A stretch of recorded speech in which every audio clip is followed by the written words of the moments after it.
Welcome to TP Talks, PwC's Global Transfer Pricing podcast series. My name is Lauren Dangemer, and I'm here with my esteemed colleagues from across the world. Hamish McClooey from Australia, Ivan Williams and Tashara Carrera from Canada, Shimon Walzwowski from the United Kingdom. We're here to do part 2 of our earlier episode, talking through oilfield services and energy-related topics. Specifically today, we'll talk a little bit about planning, ESG, environmental, social, and governance, and a pragmatic approach to documentation. First off, let's start with planning, specifically looking at leasing and IP as we think about transactions. Hamish, why don't you kick us off from an Australian perspective? Thanks, Lauren. So it's pretty topical, these two transactions are probably at the top of the list of focus areas for the ATO for oilfield services groups. Maybe some comments on leasing to start with. So for a number of years now, the ATO has been running a project looking at leasing of mobile assets, including drill rigs, other vessels, and other assets leased within the industry, both from a transfer pricing and a structuring point of view. The main areas of scrutiny tend to be leasing structures involving intermediaries with little substance or no commercial purpose or apparent commercial purpose, and transfer pricing models for leases which leave a cost plus return in Australia with the remaining profits, or in some cases losses, allocated to the offshore asset owner or other entities. On IP, this is really for us in Australia the next big thing for ATO review and audit activity. They're following their focus for a number of years now on cross-border financing. They've recently kicked off an internal project and released new guidance on transfer pricing for all things IP related, focusing on a number of different types of transfer pricing licensing arrangements where they see high risk, not only from a transfer pricing, but also from a DPT and anti-avoidance perspective. This IP project isn't specific to any one industry, but we have seen oilfield services companies among those which the ATO is conducting their IP-focused TP audits on. Shimon, leasing's long been a sort of a big topic in the UK. What's happening in your patch in recent times? Thanks, Hamish. Indeed, it's interesting. In fact, it's one of very few areas where the UK tax authority is on the record with a concrete view. That view was built with respect to the bareboat charter and got published on the oil taxation manual. It's interesting because it's quite wide and it describes not only which method it should be using to come up with the arm's length bareboat charter. Spoiler alert, it's a residual profit split, but also comments when other areas could potentially be used, which is unusual, and presents some views about the profitability or the factors using which the residual profit split should be applied.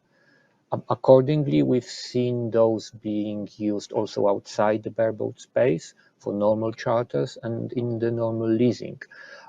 Accordingly, I would say this is a very interesting area from the European transfer pricing perspective. Over to you, Lauren. Thank you, Shimon. While many companies don't lease in the US, there is significant global aspect that comes into play with the treatment for IP, related to the leasing, specific for the treatment of the IP for the assets, or in some cases, potentially the lack thereof. And there's also a customs impact that comes into play specifically for a lot of Latin American companies. In recent talks with a number of companies, there is a question, or at least a discussion, of leasing versus buy-sell models, depending on the operational structure. In other cases, companies have taken a hybrid approach. Very similar to what Hamish mentioned in Australia, there is a focus on a number of companies for the substance behind leasing. While it has traditionally been a substance-light transaction, we have been working with companies to focus on telling the story for the business substance behind the leasing, right? Putting together the facts of what may be light in terms of people can have a very heavy substance in terms of decision making, risks assumed, such as utilization, and other type functions. Regarding the IP, the IRS has taken a similar stance to many other countries that we discussed on our first episode. Specifically, there has been an increased focus in the treatment of IP and looking into the details of any change in treatment to the IP. With pending tax reform and the changing legislative landscape that we talked about in the first episode, these are both very top of mind for many companies in the US and when they look at the global footprint. Ivan, why don't we talk a little bit more about Canada? The comments made by Hamish in respect of leasing and scrutiny on structures with intermediaries with a limited substance is applicable to Canada. The increasing global focus on substance has presented challenges given the difficult operating environment in the OFS sector over recent years and scarcity of resources to meet the increasing substance expectations. Similar comments can be made in respect of intellectual property, which has always been a target area for the CRA. Thanks. Another industry specific topic that is top of mind for many is ESG. While it may seem like a buzzword, it's got some very relevant points of consideration for transfer pricing specialists. Shimon, from the UK and European perspective, why don't you kick us off? Thank you, Lauren. Indeed, ESG seems to be the fastest growing area in transfer pricing, perhaps with the exception of Pillar 1 and Pillar 2. Perhaps it's because it's so wide. I mean, it covers G, the governance, which actually started with the BEPS and covers quite a lot of stuff like public CBCR, which is very hot in the EU this year, all the way to E, environmental, which started early on and recently got quite a lot of steam with the COP26 and the related discussions about the environment. In terms of transfer pricing, what we see is a lot of focus on the carbon. And it's not anymore just the compulsory carbon emission certificates that the oil and gas companies have to source and then surrender to the governments. It's much more wider, with companies all over the world trying to become net zero by getting the voluntary carbon. So carbon is a big part of transfer pricing in the ESG space. The second hot area is, ironically, costs of net zero and ESG more broadly. We see the international groups spending a lot of money, sometimes in billions, on becoming ESG compliant on the top. Those costs typically go down, and there's a big push back on the local OPCOs level against the deductibility of those costs.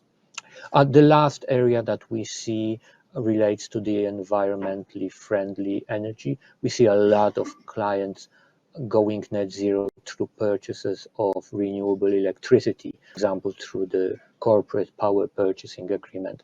That puts more flow through the related party sourcing strategies with the obvious TP consequences. So that's what we see in Europe. What about Australia?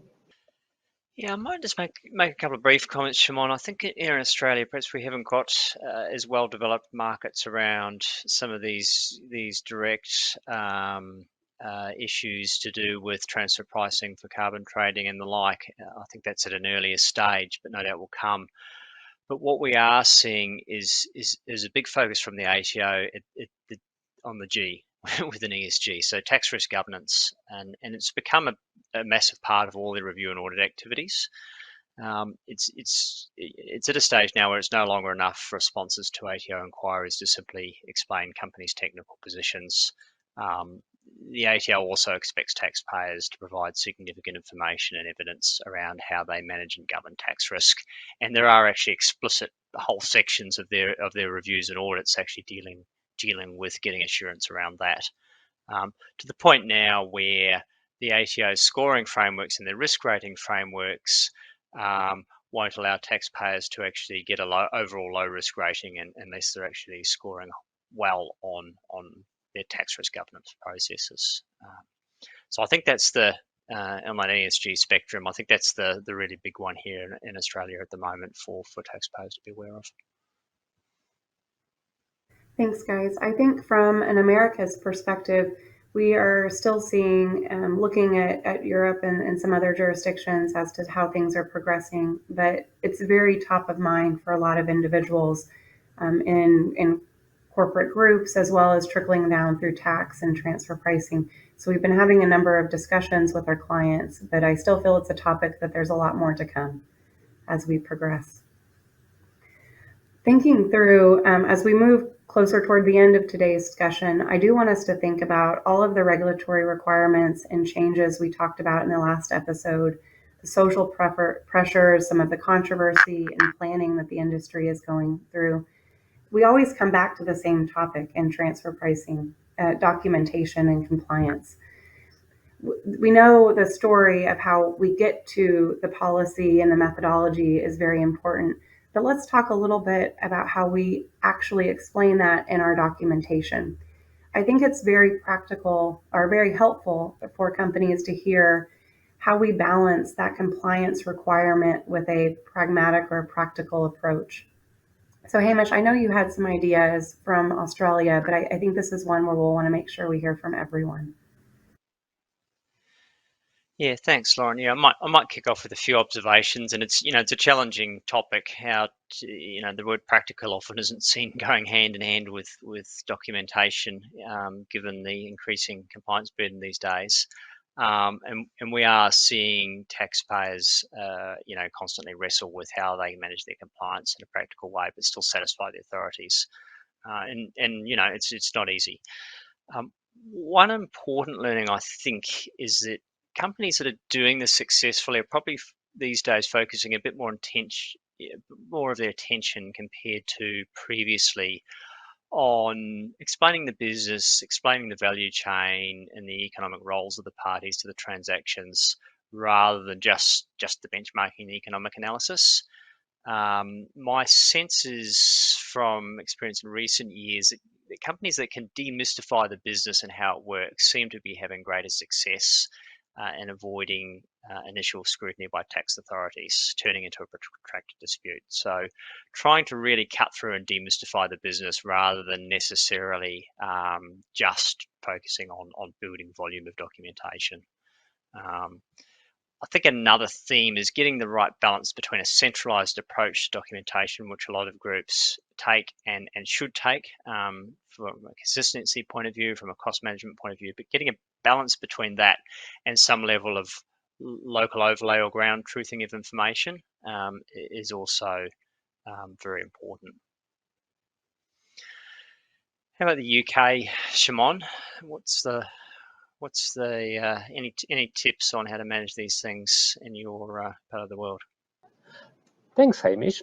I actually have some great news. HMSC has announced as of 1st of December that they are planning to introduce a local transfer pricing documentation requirement for all large taxpayers. That's after years of not having specific requirements of this type.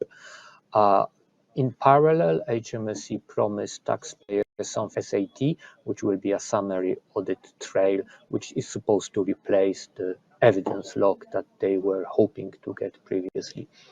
Between now and April 2023, when the new transfer pricing documentation requirements kick in, HMSC will publish detailed conduct and maybe some guidance as well.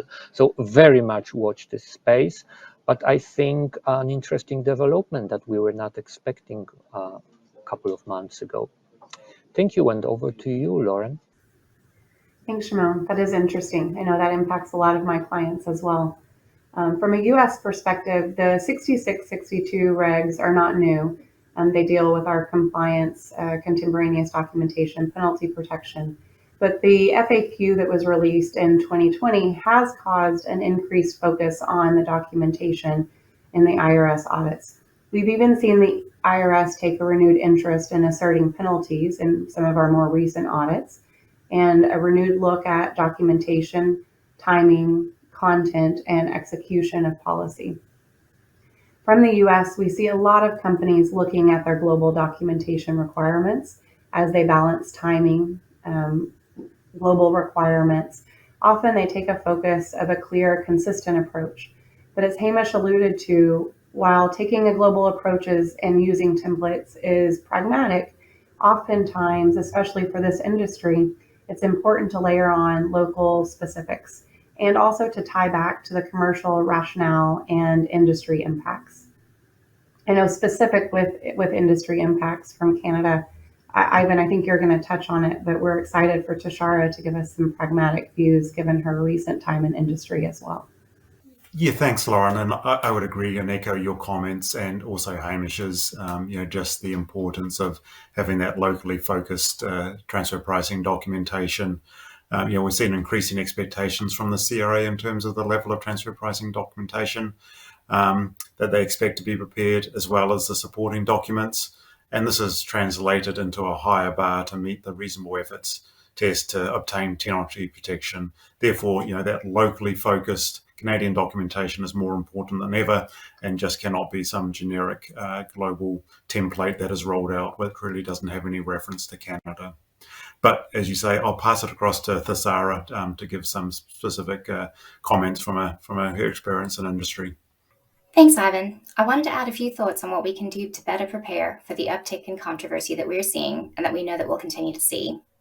This uptick in controversy is coupled with the fact that tax authorities are now likely auditing the 2014 period and beyond, which is when most oilfield services companies suffered low margins due to the downturn in the oil and gas industry.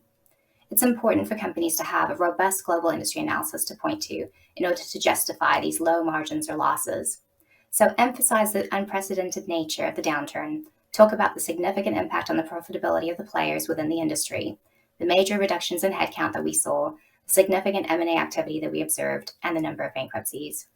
And as you progress through your documentation, refer back to this industry analysis often, particularly within the company analysis and the economic analysis.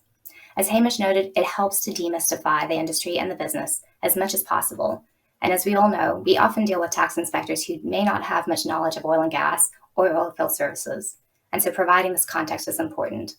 You often hear people say, no one reads the industry analysis, or the industry analysis is not that important. For this industry, for this particular time period, a robust global industry analysis is absolutely critical.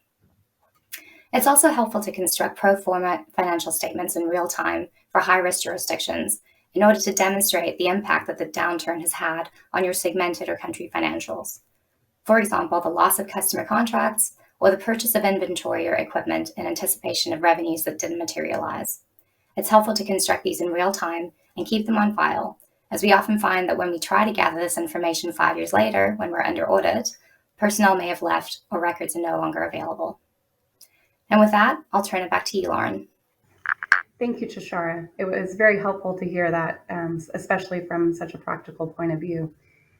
I think today and episode 1 together have been a really great series for us to talk through all that's happened on the legislative front, controversy that we're seeing, how companies are thinking through planning and different strategy.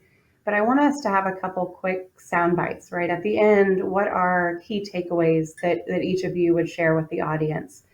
Shimon, maybe we take a UK view first on this. Thank you.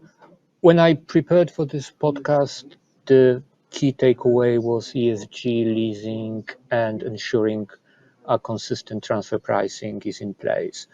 These were the 3 takeaways. But as of the 1st of December, with the announcement of the UK local file requirement, I need to expand that list. I need to add that preparing a local file and SAT will most likely be what is going to keep our clients and our staff busy for the next year or so. From a US perspective, it is a renewed focus in your US documentation, just making sure that you do comply with the requirements of the regs, and also looking at documentation and planning from a global perspective and keeping in mind the value drivers and everything that's happening as you put that documentation and that story together. A couple of comments from my point of view. I guess we've covered a bunch of different topics, quite diverse topics today, but I think one thread running through all of them is that things don't stand still in the world of transfer pricing. The focus areas of tax authorities shift, new issues like ESG arise, and simple things like the winning formula for managing compliance in a practical way change over time. So I think a key takeaway is it's important to be trying to look ahead and anticipate where things are going, rather than simply looking backwards and rolling forward historic approaches to managing transfer pricing.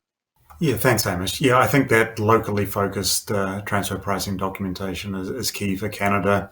And while we've not seen a lot on the ESG front in Canada to date, from a transfer pricing perspective, I think expect this to gain momentum as it gains momentum in the wider economy. So I think watch this space in respect of ESG.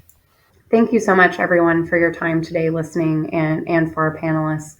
I think it's been a great discussion, and we heard a lot about ESG and some of the planning that's going on.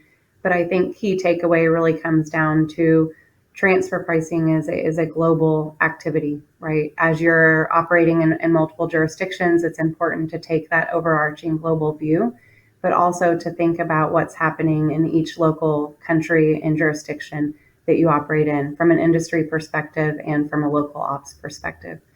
Thanks again for listening, and thanks again to our panelists. Have a great day.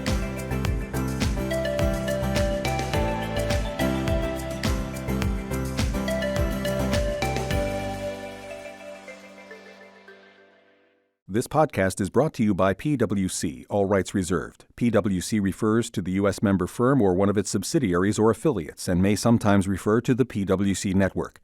Each member firm is a separate legal entity. Please see www.pwc.com/structure for further details. This podcast is for general information purposes only and should not be used as a substitute for consultation with professional advisors.